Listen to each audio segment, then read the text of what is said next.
अस्सलाम वालेकुम। मार्केट ध्यान के नए एपिसोड में मैं मौदली पंजानी आप नाज़रीन को खुशामदीद कहता हूं। नाज़रीन, वीडियो स्टार्ट करने से पहले आप लोगों के साथ डिस्क्लेमर शेयर कर दूं कि इस वीडियो को बनाने का मकसद किसी भी किस्म की बाइंग सेलिंग रिकमेंडेशन देना नहीं है। बाइंग सेलिंग रिकमेंडेशन जो ब्रोकरेज फर्म है, जो ब्रोकरेज फर्म के एनालिस्ट है वो दे सकते हैं। इसके अलावा जिन्होंने सिक्योरिटी एंड फ्यूचर एडवाइजरी का लाइसेंस लिया हुआ है SECP से, जो प्रोफेशनल लोग हैं, चार्टर्ड फाइनेंशियल एनालिस्ट हैं, इसके अलावा जिन्होंने CMT किया हुआ है, चार्टर्ड मार्केट टेक्नीशियन है, वो अपने लिहाज से एडवाइजरी दे सकते हैं। इसके अलावा एडवाइजरी देना जो है वो एक तरह से देखा जाए ममनू है। मैं सिर्फ अपना ध्यान शेयर कर रहा हूँ। मैं भी आप लोगों की तरह इन्वेस्टर हूँ और मैं जो चीज़ें रीडिंग कर रहा हूँ मैं अपना ध्यान शेयर कर रहा हूँ। और इस वीडियो को बनाने का मकसद मेरा जो है वो रिकॉर्ड बनाना है अपना, कि मैं किस तरह से मेरा ध्यान कंसिस्टेंटली चल रहा है, और वो चीज़ मैं आप लोगों के साथ आप लोगों को पोर्ट्रे कर रहा हूँ। मैं अपनी जो वर्किंग है वो आप लोगों के साथ शेयर कर रहा हूँ। नाज़रीन, सबसे पहले फीपीलीपी डेटा की बात कर लें तो 21 जुलाई से लेकर 25 जुलाई तक जो फीपीलीपी है वो इस मुताबिक है। सबसे बड़ी जो बाइंग हुई है पूरे हफ्ते में हमने देखा, जो विटनेस हुई है वो इंडिविजुअल्स ने की है। दूसरे नंबर पे अगर हम देखें तो बैंकिंग सेक्टर ने की है। सबसे बड़ा जो सेलर नज़र आया है वो अदर ऑर्गेनाइजेशन है। इसके बाद अगर हम देखें तो फॉरेन कॉर्पोरेट्स है। नाज़रीन, इसका ब्रेक इवन आप लोग के साथ शेयर कर दूँ तो सबसे बड़ी जो बाइंग खरी है पैसों के हिसाब से वो म्यूचुअल फंड की खरी है oil and gas exploration company में, वो भी हम आगे डिस्कस करेंगे। इसके बाद सेकंड नंबर पे अगर हम बाइंग देखें तो ऑल अदर सेक्टर में म्यूचुअल फंड की ही बाइंग करी है। तीसरे नंबर पे अगर हम देखें तो इंडिविजुअल ने कमर्शियल बैंक में बाइंग की है। और चौथे नंबर पे अगर हम देखें तो बैंक्स और DFIs इन्होंने कमर्शियल बैंक में सेलिंग की है। पांचवें नंबर पे अगर हम देखें तो फीपी ने, गोरे ने जो है वो ऑयल एंड गैस एक्सप्लोरेशन में सेलिंग की है। छठे नंबर पे अगर हम देखें तो इंडिविजुअल ने ऑल अदर सेक्टर में सेलिंग की है। और लास्ट अगर हम देखें तो इंश्योरेंस कंपनी ने ऑल अदर सेक्टर में बाइंग की है। नाज़रीन, इंडेक्स वैल्यूएशन इस मुताबिक है। जो डे रेंज बना है फ्राइडे का वो 1,38,808 का लो बना है और 1,39,436 का हाई बना है। वीकली रेंज अगर हम देखें तो 1,38,149 का लो बना है और 1,40,585 का हाई बना है। मंथली रेंज अगर हम देखें तो 1,22,142 का लो बना है और 1,40,585 का हाई बना है। करंट पी रेशियो 8.17 का है, एक्सपेक्टेड 8.45 का है। नाज़रीन, सेक्टर वाइज पी रेशियो इस मुताबिक है कि KSE 100 इंडेक्स का इस वक्त जो पी रेशियो चल रहा है 8.17 का है। Automobile sector 11.54, automobile parts and accessory 14.85, cable and electric goods 28.15, cement 11.85, chemical 15.38, commercial bank 6.48। Engineering sector non applicable काफ़ी ज़्यादा हिट ले रहे हैं और थोड़े बहुत रिकवरी की तरफ जाना शुरू होंगे। फर्टिलाइजर सेक्टर अगर हम देखें तो 7.95 का चल रहा है multiple. Food and personal care product 26.56 का है और एक्सपेक्टेड 19.7 का है, तो इसमें इंप्रूवमेंट नजर आ सकती है।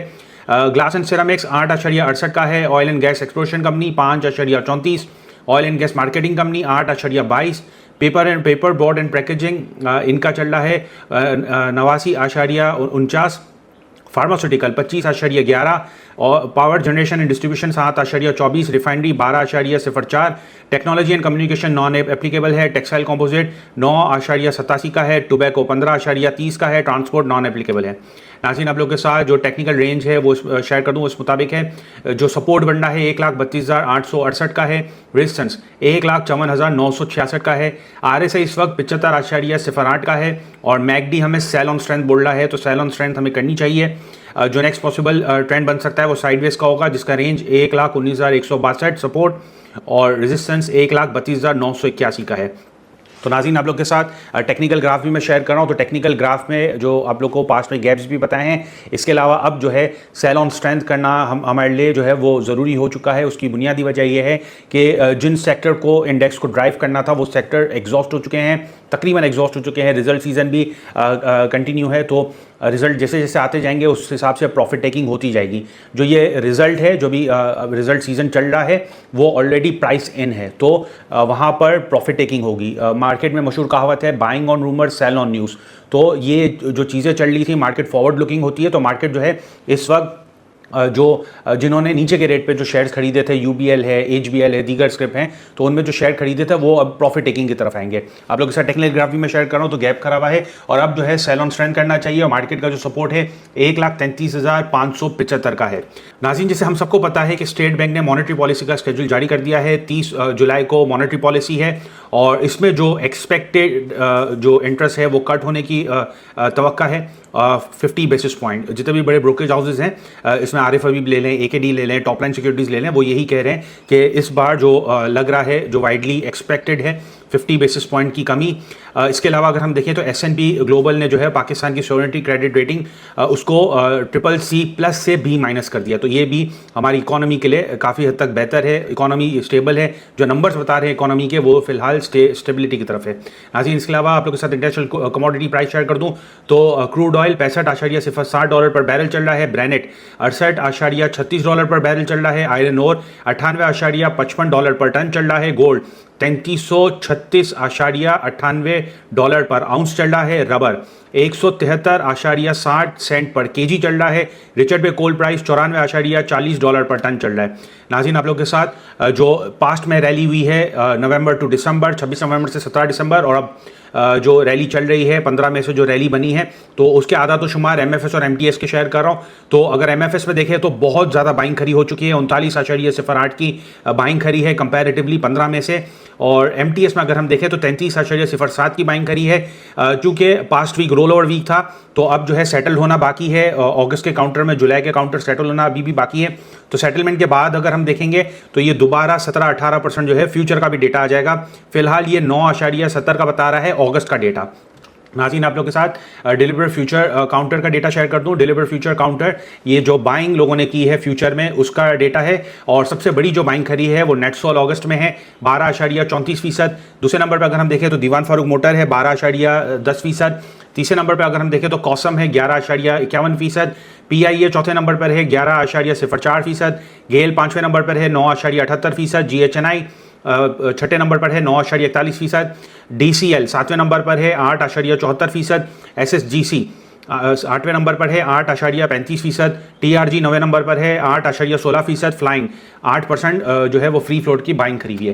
नाज़रीन, आप लोगों के साथ ब्लैंक सेल रिपोर्ट शेयर कर दूं। सबसे बड़ा जो शॉर्ट सेल खरा है ब्लैंक सेल खरा है। ब्लैंक सेल बेसिकली वो होता है कि लोगों को लगता है, पार्टिसिपेंट को लगता है कि अब जो है ये यहाँ से शेयर्स काफ़ी हद तक बढ़ गया है, तो अब हम पहले बेचेंगे और फिर नीचे उठाएंगे तो हमें फ़ायदा होगा, तो इस वजह से वो ब्लैंक सेल करते हैं। शॉर्ट सेल बेसिकली ये होता है, शॉर्ट सेल और ब्लैंक सेल में बहुत फ़र्क होता है। शॉर्ट सेल होता है कि अगर किसी को मंदी करनी है, किसी को किसी स्क्रिप्ट में मंदी करनी है, तो पहले से सिक्योरिटी लैंडिंग बोरोइंग के जरिए वो शेयर्स परचेज कर लेता है, वो शेयर्स गिरवी ले लेता है, इसके बाद जाके उसकी सेलिंग करता है, उससे शॉर्ट सेल कहते हैं। ब्लैंक सेल वो होता है कि ये कोई भी प्रोसीजर से इन्वेस्टर नहीं गुजरा होता, ट्रेडर इन्वेस्टर जो भी है वो नहीं गुजरा होता, और वो जो है पहले ब्लैंक सेल कर देता है, वो आने बेच देता है, उसने अरेंज करके नहीं रखे होते वो शेयर्स, किसी से बोरो करके नहीं रखे होते, तो उसे ब्लैंक सेल कहते हैं। तो ब्लैंक सेल का डेटा जो है अगर हम देखें तो सबसे बड़ी ब्लैंक सेल खड़ी है वो गेल में है, फ्री फ्लोट का 2.71% है। गेल काफ़ी ज़्यादा बढ़ चुका है, तो उसमें प्रॉफिट टेकिंग मुतवक्के है, और जो ब्लैंक सेलर है वो भी ये बात जानता है। PIA दूसरे नंबर पर है 1.42 का है।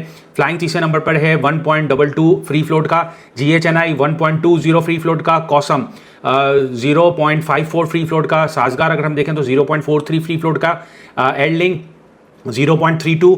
SSGC अगर हम देखें तो 0.30। NRL अगर हम देखें तो 0.29, और ATRL अगर हम देखें तो 0.24। नाज़रीन, आप लोग के साथ MFS का डेटा शेयर कर दूं, और MFS में अब जो स्क्रिप्ट नज़र आ रहे हैं वो ये नज़र आ रहे हैं, और टेक्निकल ग्राफ भी अगर हम उनके देखें तो लोग इनमें स्टक हो चुके हैं, लोगों ने बदले में करा लिया है। होता ये है कि जब कोई स्क्रिप्ट बढ़ रहा होता है वो अपनी फेयर वैल्यू इंट्रिंसिक वैल्यू से ऊपर चले जाता है, वो एक बबल होता है, उसके फंडामेंटल साइड पर कोई चीज़ें नहीं होती, और जो ये टेक्निकल गुरुज हैं वो आपको इसके लेवल्स देख के बता रहे होते हैं कि अगला लेवल ये होगा, अगला लेवल ये होगा। तो होता ये है, और वो कहते हैं स्टॉप लॉस लगाएं। अब स्टॉप लॉस का सबसे बड़ा इशू ये आता है कि स्टॉप लॉस आपका हिट नहीं होता। वो हिट इसलिए नहीं होता क्योंकि स्टॉप लॉस कभी कोई स्क्रिप्ट नीचे आता है, कभी भड़ के माल दिया जा रहा होता है तो स्क्रिप्ट पहले नीचे आता है, अगर वो नीचे आने के बाद ऊपर जाएगा तो स्टॉप लॉस आपका हिट होता है। अगर वो नीचे आता है तो आपको ऐसा लगता है कि वो नीचे आएगा तो फिर हमारा स्टॉप लॉस हिट होते हुए नीचे जाएगा, नहीं, वो जो जेन्युइन बायर खड़े हैं उनको माल मिलेगा, वो फिर नीचे जाएगा, जब वो दोबारा ऊपर की तरफ आएगा तब आपका स्टॉप लॉस हिट होगा। तो ज़्यादातर होता ये है कि लोगों के स्टॉप लॉस हिट नहीं होते, और जो ये फाइनेंशियल गुरुज हैं वो ये चीज़ें नहीं जानते, तो जब वो खुद ये चीज़ें नहीं जानते तो आपको वो चीज़ रेकमेंड करते हैं, और वो खुद ये प्रैक्टिस भी नहीं करते हैं, तो वो खुद पानी में नहीं उतरे और आपको बता रहे होते हैं कि पानी में इस तरह से तैर के जाने, जबकि जो एक्चुअल में तैरना वो काफ़ी ज़्यादा मुश्किल होता है, भारी होता है। तो होता ये है कि आप लोग को जो कोई चीज़ चल रही होती है, कोई स्क्रिप्ट चल रहा होता है, तो उसमें आपको जो है वो पंप एंड डंप कराया जा रहा होता है, आपको उसमें इंगेज किया जा रहा होता है कि आप ये शेयर्स खरीदें। तो MFS में इस वक्त लग रहा है कि लोग काफ़ी हद तक स्टक हो चुके हैं। MFS का मैंने आपको आधा तो शुमार भी बताया, नंबर्स भी बताया, वॉल्यूम्स यानी क्वांटिटी भी बताई, अमाउंट भी बताया कि कितना बड़ा MFS खरा हुआ है। तो MFS में लोग इस वक्त स्टक हैं। सबसे बड़े जो लोग स्टक हैं वो ICIBL में हैं, उसका जो बाइंग करी हुई है वो फ्री फ्लोट का 21.51% है।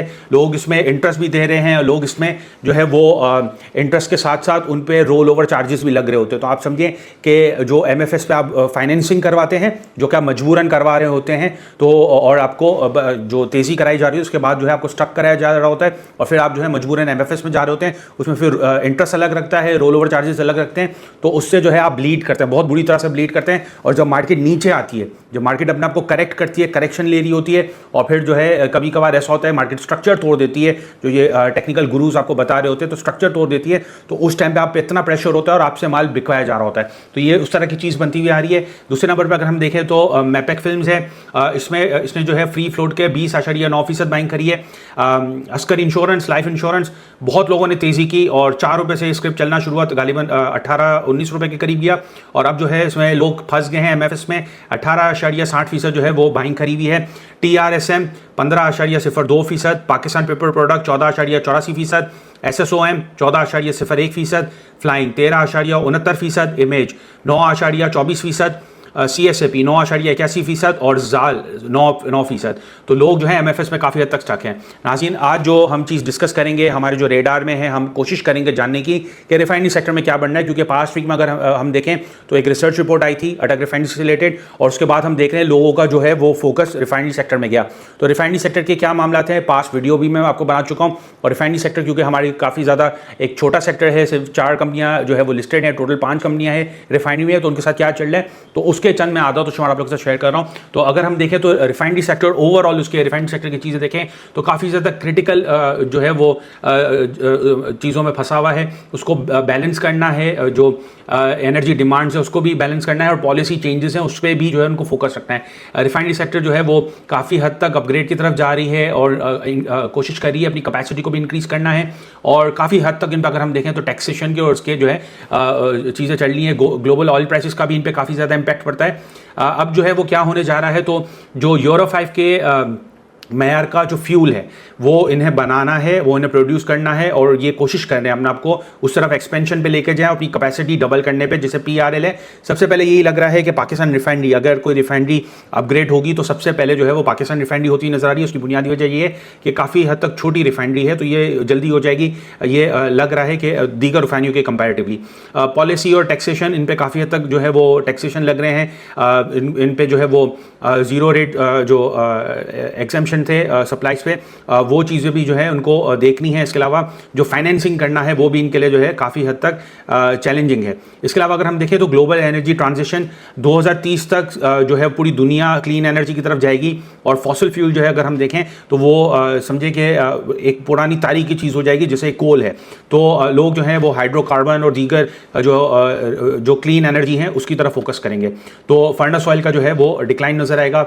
डिमांड जो है वो फर्नेस ऑयल की काफ़ी हद तक कम है, और जो बाय प्रोडक्ट बनता है वो ये इन रिफाइनरियों का फर्नेस ऑयल ही बनता है, तो उनको बेचने में काफ़ी ज़्यादा दुश्वारी का सामना करना पड़ता है, और उनको जो लॉसेस खड़े होते हैं उन चीज़ों के पेश नज़र होते हैं। फाइनेंशियल वायबिलिटी, इनको जो है वो काफ़ी हद तक जो कैपिटल कॉस्ट है उसको भी यानी कवर करना होता है, तो जो इनके लिए बहुत बड़ा चैलेंज है। सिक्योरिटी ऑफ सप्लाई, जो लोकल रिफाइनरी है वो क्रूशल है एनर्जी सप्लाई करने के लिए, लेकिन जो इनके साथ जो मसला आ रहा है वो ये आ रहा है कि इनको एक्सचेंज लॉसेस भी हैं, फॉरेन एक्सचेंज लॉसेस भी हैं, और स्टेबल नहीं है, इनको स्टेबिलिटी प्रोवाइड नहीं की जा रही। फ्यूचर में क्या इनका चीज़ें हो सकती हैं, तो इन्वेस्टमेंट जो है इनको लानी है, तकरीबन $6 बिलियन का जो है इन्होंने अपग्रेड का बात की हुई है, वादा किया हुआ है कि हम जो है इन चीज़ों पे लाएंगे। तो ये भी बहुत बड़ा एक तरह का हर्डल, एक बहुत बड़ा चैलेंज है। टैक्स रेजोल्यूशन, जो ब्राउनफील्ड पॉलिसी जो है उसके तहत उनको टैक्स रेजोल्यूशन को इम्प्लीमेंटेशन कराना है, जो कि ये भी एक बहुत बड़ा चैलेंज है कि ब्यूरोक्रेसी के साथ किस तरह से ये साबित कदम रहते हैं, और ब्यूरोक्रेसी कितना इनको सपोर्ट करती है। तो ये चीज़ भी जो है इनके लिए बहुत बड़ा हर्डल है।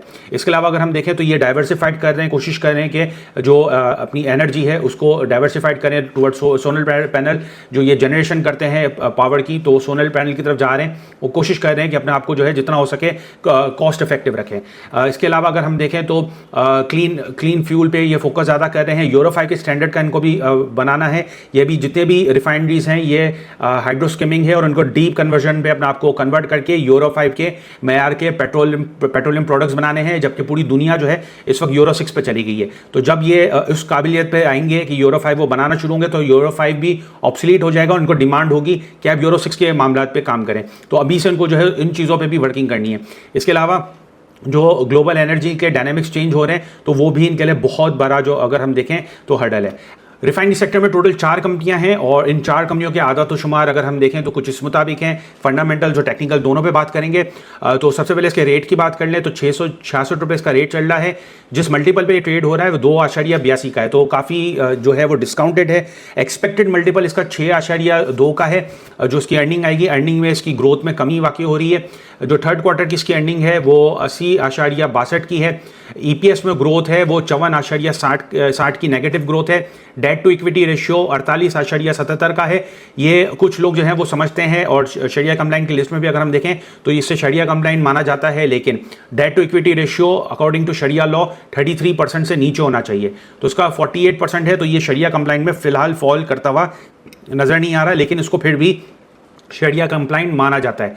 बुक वैल्यू अगर हम इसकी देखें तो 1315 रुपये है और बुक वैल्यू में एक्सपेक्टेड जो है वो ग्रोथ नज़र आ रही है। 1415 रुपये जो है इसकी बुक वैल्यू नज़र आ रही है। तो यानी 100 रुपये का जंप नज़र आ रहा है इसकी बुक वैल्यू में, जो कि इसके लिए काफ़ी ज़्यादा खुशाइन है।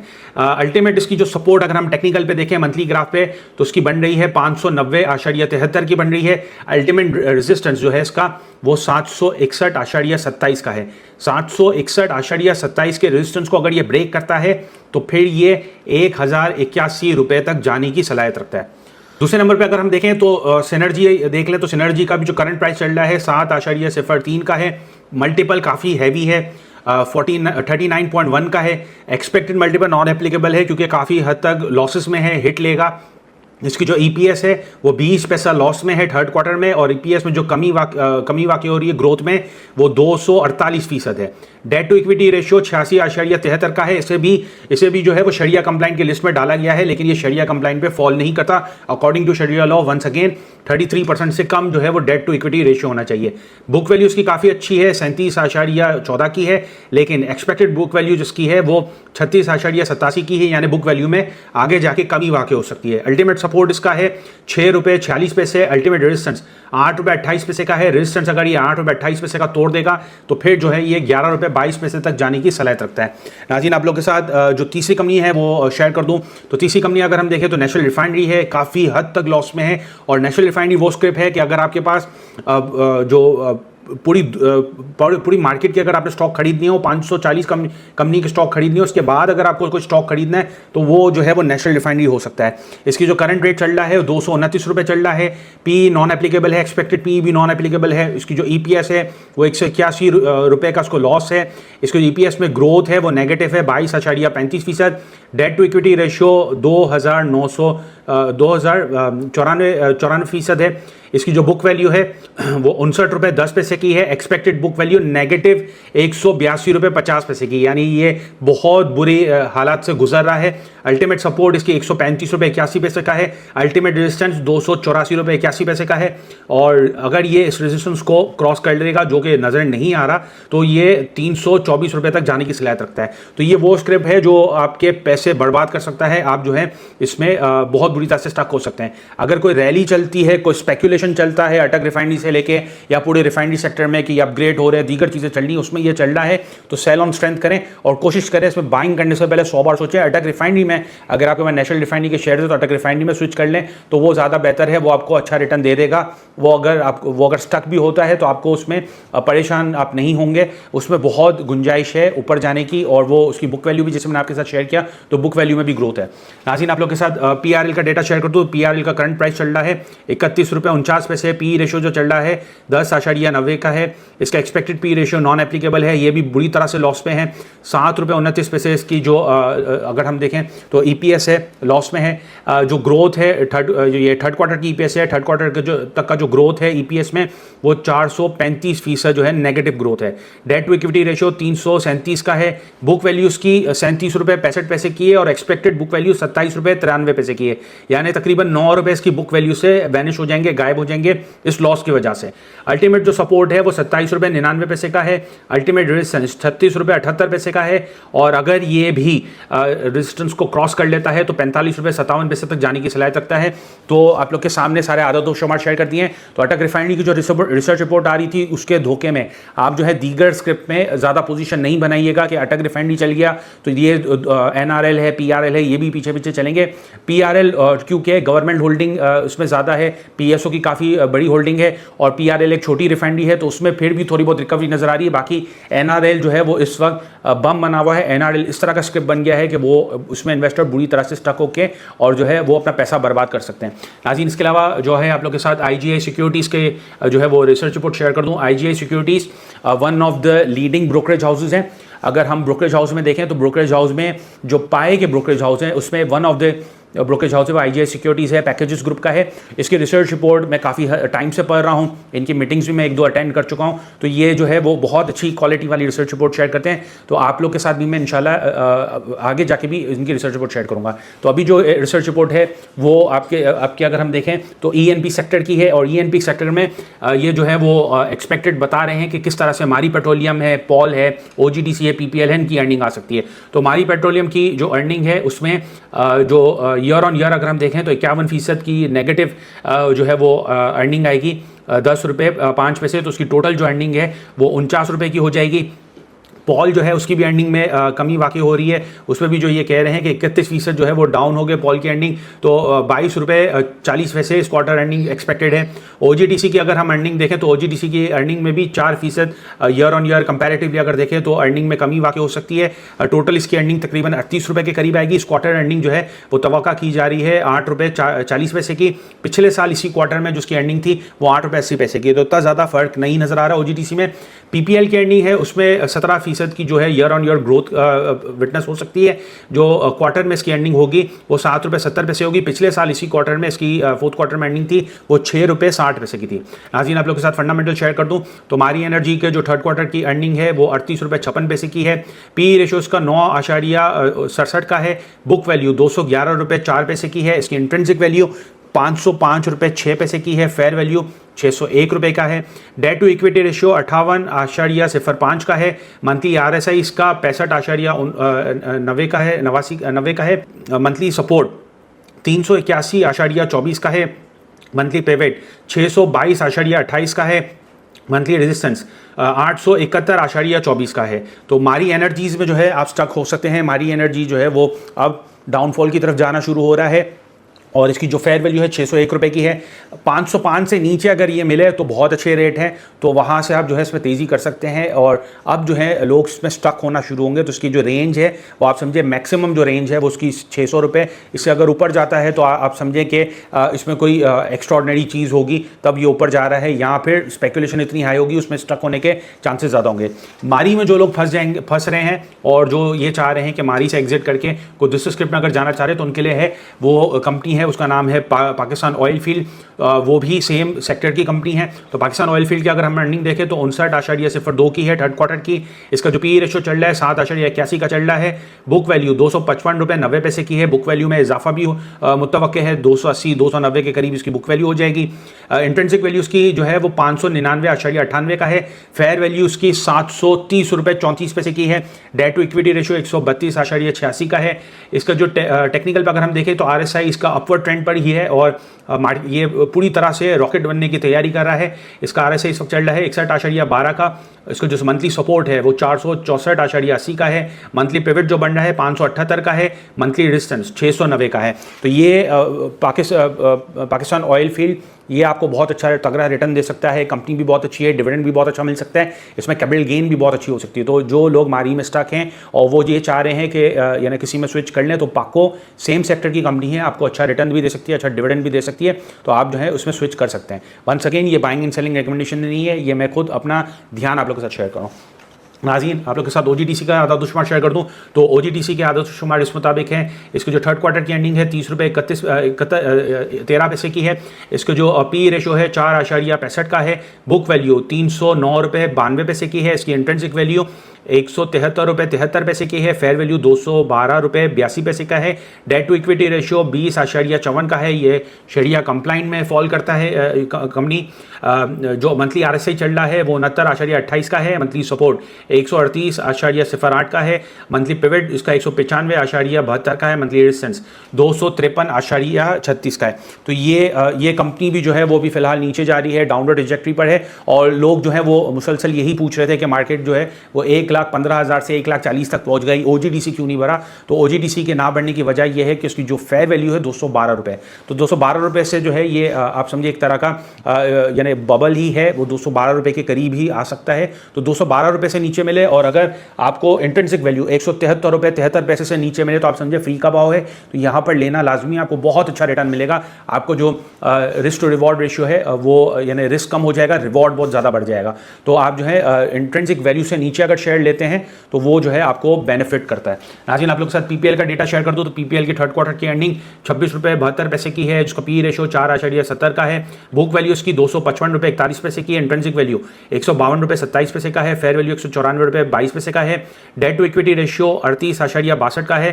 मंथली RSI इसका 59.59 का है। मंथली सपोर्ट 124 रुपये 56 पैसे का है। मंथली पिवट 171 रुपये 41 पैसे का है। मंथली रेजिस्टेंस 218 रुपये 15 पैसे का है। तो वंस अगेन PPL भी जो है अगर आपको 194 से यानी नीचे मिल रहा है तो बहुत अच्छा रेट है। और अभी फिलहाल इसका रेट जो है वो 194 से नीचे चल रहा है। 152 से नीचे मिले तो बहुत ही ज़बरदस्त रेट है, वहाँ पे आप बाइंग ऑन डिप की स्ट्रेटजी कर सकते हैं। अब ये डाउनवर्ड ट्रैजेक्टरी पर है तो आपको उसको देखना है कि कहाँ पे ये कंसोलिडेट करता है और फिर 194 तक तो ये जा सकता है। नाज़रीन, अब तक के लिए इतना ही, मुझे दीजिएगा इजाज़त। अल्लाह हाफ़िज़।